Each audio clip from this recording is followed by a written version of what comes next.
அனைவருக்கும் நமஸ்காரம். அடியேன் கிருஷ்ணவேணி. ஒவ்வொரு பயிற்சி நம்ம மிக சிறப்பாக பார்த்துட்ருக்கோம். குருமகா பயிற்சியை சிறப்பான பலாபலன்கள் பரிகாரத்துடன் பார்த்தோம். இப்போ நம்ம இந்த பதிவில் பார்க்க போகிறது சனி மகா பயிற்சி. இப்போ ஒவ்வொரு கிரகமும் 9 கிரகமும் மாதக்கோள்களாக பெயரக்கூடிய அமைப்பு உண்டு. அதே போல் வருடமாக பெயரக்கூடிய அமைப்பும் உண்டுங்க. இந்த விதத்தில் நம்ம இப்போ பார்க்க போகிறது சனி மகா பெயர்ச்சி. சனி பகவான் அப்படிங்கிறது காலதேவனுக்கு 10-11க்கு உரியவர். அதாவது மகரத்திற்கும் கும்பத்துக்கும் அதிபதியாகவும் ஆதிக்கமாகவும் விளங்கக்கூடிய கிரகம் அப்படின்னு சொல்லலாம். சனி பகவானை பற்றி நம்ம சொல்லணும் அப்படின்னா ஒரு பயப்படக்கூடியவரா, ஒரு அச்சம் தரக்கூடியவரா அப்படின்னா அதெல்லாம் இல்லைங்க.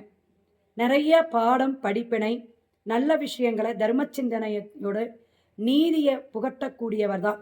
இப்படி தான் ஒரு மனிதன் வாழணும் அப்படிங்கிறத எடுத்துக்காட்டாக நமக்கு வாழக்கூடிய அமைப்பை சொல்லக்கூடியவர் தான்.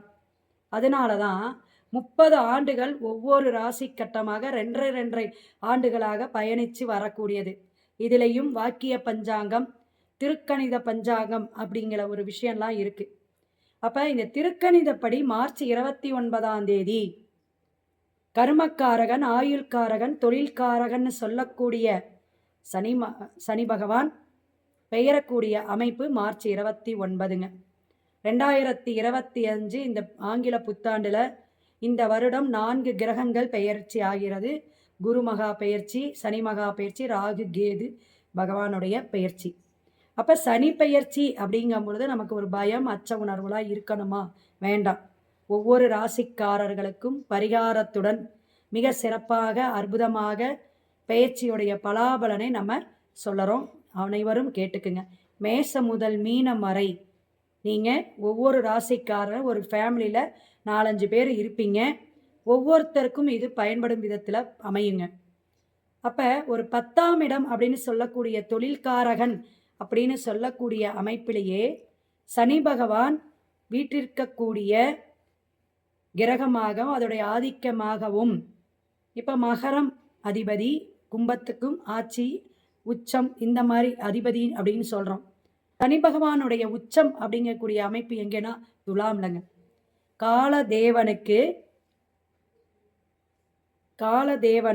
7ஆம் பாவகன்னு சொல்லக்கூடிய இடத்துல அவர் உச்சம் பெறுகிறார். இப்படி பெறக்கூடிய அமைப்பு நமக்கு என்னென்ன பலாபலனை தரும், பயத்தை கொடுக்குமா அப்படிங்கிறதெல்லாம் நீங்கள் யோசிக்கணும். அப்போ சனி பகவான் என்ன ஒரு விஷயத்தை கொடுப்பார் அப்படின்னு கேட்டிங்கன்னா நல்ல மாற்றத்தை கொடுப்பார். என்னென்ன எதிர்பார்த்துட்டு இருந்தீங்களோ அந்த எதிர்பார்க்கக்கூடிய காரியங்களாக சித்திய பண்ணுவார் அப்படிங்கிறத தெரிஞ்சுக்கலாம். அப்போ ஜென்ம சனி, குடும்பச்சனி, வாக்குச்சனி, அதே போல் முயற்சி பாவகத்தில் போகக்கூடிய சனி, 7 நாட்டு சனி, விரயச்சனி, அர்த்தமாஸ்த சனி, 12ஆம் பாகம் இருக்கக்கூடிய விரயச்சனி, அதே போல் பாதச்சனி, இப்படியெல்லாம் சனி பகவான் ஒவ்வொரு பாவகமாக அமரக்கூடிய விஷயத்துக்கு உண்டு. இது பொதுவாக எல்லா சனி பகவானும் எல்லா பாவகத்துக்கும் எப்படியெல்லாம் அமர்றார் அப்படிங்கிறத தொடர்ந்து நீங்கள் ஷேர் பண்ணி லைக் பண்ணி இந்த வீடியோவை தொடர்ந்து ஒவ்வொரு ராசிக்காரர்களும் நம்மளுடைய பலாபலனை தெரிஞ்சுக்கலாம் பரிகாரத்துடன். சிவாய நம. மேச ராசி அன்பர்களுக்கு சனி பகவான் இந்த பெயர்ச்சி 2025 எப்படி வரும், என்ன விஷயங்கள்லாம் கொடுக்கும் அப்படிங்கிறத தெரிஞ்சுக்குங்க. மேச ராசி அப்படிங்கும் பொழுது செவ்வாய் பகவானுடைய ஆதிக்கம் அதிபதி. காலதேவனுக்கு முதல் பாவகம் அஸ்வினி, பரணி, கிருத்திகை முதல் பாதம் பயணிக்கக்கூடிய நட்சத்திரம்லாம் இருக்கக்கூடிய மேசராசி அன்பர்கள் நல்ல வேகம், சுறுசுறுப்பு, எதையும் எடுத்த காரியத்தை கண்டிப்பாக முடிச்சுக்கணும் அப்படிங்கிற ஒரு அமைப்பு. நல்ல சாப்பாட்டு பிரியர், வெரைட்டியாக சாப்பிடணும்னு நினைப்பீங்க. ஸோ இந்த மாதிரி குணங்கள்லாம் இருக்கக்கூடிய மேசராசிக்கு சனி பகவான் எப்படின்னா மீனத்திற்கு பயணிக்கக்கூடிய அமைப்பு. அதாவது பூரட்டாதி நட்சத்திரத்திற்கு 4ஆம் பாவகத்துக்கு சனி பகவான் பெயர்றார். இதை முதல் தெரிஞ்சுக்கணும். ராகு பகவான் மீனத்தில் தான் இருக்கார். சனி பகவான் போய் சஞ்சாரம் பண்ணக்கூடிய இடம் மீனம். கும்பத்திலிருந்து பெயரக்கூடிய அமைப்பு. ஸோ 10க்கும் 11க்கும் உரிய சனி பகவான் உங்களுக்கு மிக சிறப்பாக மேசராசிக்கு 60% நல்ல விஷயங்கள்லாம் செய்ய போகிறார். ஏன் 60% அப்படிங்கிற கேள்வி வரும். விரய சனி அப்படிங்கிற அமைப்பில் 12ஆம் பாவகத்தில் அமர்றார். வெளிநாடு வெளியூர் போகக்கூடியவங்க போயிருக்கக்கூடியவங்களுக்கு இந்த 50 நாட்கள் ராகுவோட சனி பகவான் சேரக்கூடிய விஷயம் உங்களுக்கு சில மாற்றங்களை தரும், தடுமாற்றத்தையும் தரும், உடம்பு தொந்தரவுகளை தரும். வண்டி வாகனத்தில் கவனமாக இருக்கணும் மேசராசிக்காரங்க. எடுத்த காரியங்கள் எல்லாமே சில விஷயங்கள் தடையாகவும் சில விஷயங்கள் சட்டுனும் உங்களுக்கு வேலை செய்யக்கூடிய அமைப்பு உண்டு. ஏன்னா எல்லாமே இந்த பயண கிரகங்கள் கோச்சார கிரகத்துடைய அமைப்பை வச்சு தான் சொல்கிறோம். உங்களுடைய ஜனன ஜாதக கட்டத்தில் கிரக அமைப்பு எப்படி இருக்குன்னு பார்த்துக்கணும். தசா புத்தி என்ன பண்ணுதுன்னு பார்க்கணும். ஏன்னா அது நட்சத்திரத்துடைய அடிப்படையில் வரும். அப்போ உங்களுடைய சனி பகவான் ஜனன ஜாதகத்தில் என்ன நட்சத்திர சாரம் வாங்கியிருக்குங்கிறதையும் பார்த்துக்கணும். 60% பயணிக்கக்கூடிய இந்த சனி பகவான் உங்களுக்கு நல்ல ஒரு விஷயங்கள்லாம் கொடுப்பார். பயப்பட வேணாம், 50க்கு மேலே போயிட்டார். 3 பார்வை உண்டு, 3, 7, 10 இந்த இடத்தையெல்லாம் பார்க்கக்கூடிய விஷயம். அப்போ 3ஆம் பார்வையாக உங்களுடைய 2ஆம் இடத்தை பார்க்குறார்.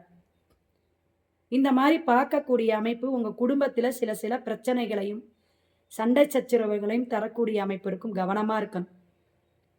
எந்த ஒரு விஷயத்திலையும் காரியத்திலையும் நீங்கள் வாய் வார்த்தை விட்டு மாட்டிக்க கூடாது மேசராசி அன்பர்கள். எதையும் நம்ம சட்டுன்னு முடிவெடுக்க கூடாது அப்படிங்கிறதையும் தெரிஞ்சுக்கணும். ஏன்னா 2.5 ஆண்டுகள் பயணிக்கக்கூடிய விஷயம் இது. 1 நாள் 2 நாள் விஷயமே இல்லை. ஏன்னா நிறைய பேர் இந்த சனிப்பெயர்ச்சி வந்தோடனே தான் ஜாதகமே பார்க்க வராங்க. ஏன்னா தொழில், ஆயுள், ஆரோக்கியத்தை சொல்கிறது.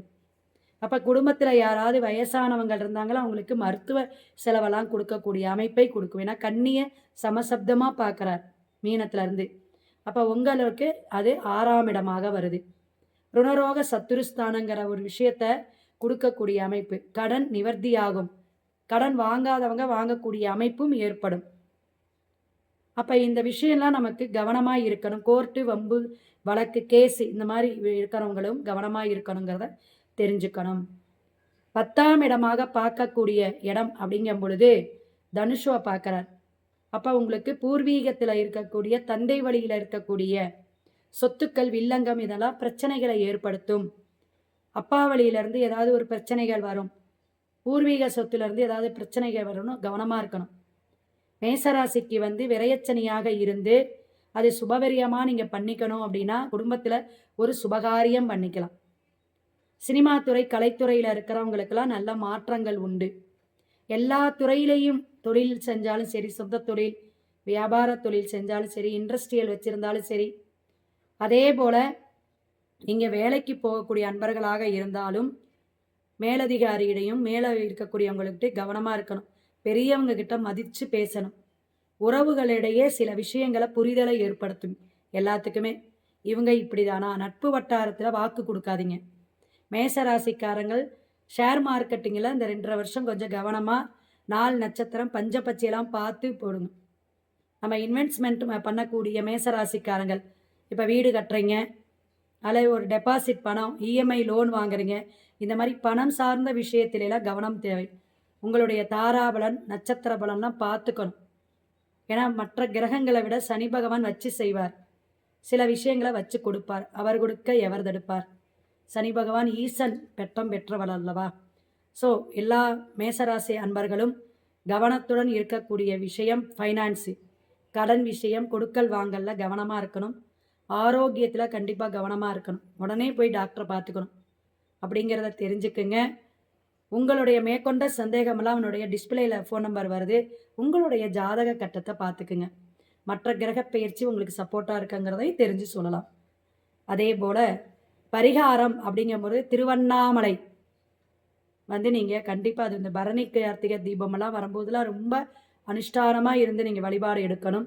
வீட்டில் மேஷராசிக்காரங்க இந்த விரயச்சனி நீங்குவதற்கு இரவு வேளை ஒரு 2 மணி நேரமாவது தீபம் ஏற்றி வைக்கணும். என்ன தீபம்னா மண் அகல், மண் தத்துவமாக இருக்கக்கூடியவரும் சிவன் தான். மண் அகல் தீபம் வீட்டில் 2 தீபம் தினமும் நீங்கள் ஏற்றி வைத்தால் சிறப்பு. அல்லது வாரத்தில் 5 நாட்களாவது இரவு 6 to 8 மணி முடியிற வரையிலும் நல்லெண்ணெய் தீபம் ஏற்றி வச்சு பிரார்த்தனை வச்சுக்கிட்டே வாங்க. விரயச்சனியோடைய தாக்கம் நீங்கும். அதே போல் கண்டிப்பாக நீங்கள் திருவண்ணாமலை மாதந்தோறும் அல்லது 3 மாதத்துக்கு ஒரு தடவை சனிக்கிழமை போய் பிரார்த்தனை வச்சுட்டு வர்றது உங்களுக்கு விசேஷமான அமைப்பை கொடுக்கும். வில்வமும் 1/2 லிட்டரு அல்லது 1 லிட்டரு பசு நெய் வாங்கி தீபத்துக்கு அண்ணாமலையார் உண்ணாமலை தேவிக்கு கொடுத்துட்டு நல்லா பொறுமையாக இருந்து கிரிவலம் போயிட்டு நல்லா பிரதிஷ்டை பண்ணி நல்ல வழிபாடு எடுத்துகிட்டு வாங்க. உங்களுக்கு மன நிம்மதியும் என்ன காரியங்கள் வேணுமோ அனைத்தும் அள்ளி தருவார் அப்படிங்கிறத தெரிஞ்சுக்குங்க. ஒவ்வொரு ராசிக்காரங்களும் தொடர்ந்து நீங்கள் வீடியோவை ஷேர் பண்ணுங்கள், லைக் பண்ணுங்கள், கமெண்ட் பாக்ஸில் உங்களுடைய சந்தேகங்கள்லாம் கேளுங்க. வாழ்க வளமுடன். அடுத்த ராசிக்கு பார்ப்போம். சிவாய நம. திருச்சிற்றம்பலம்.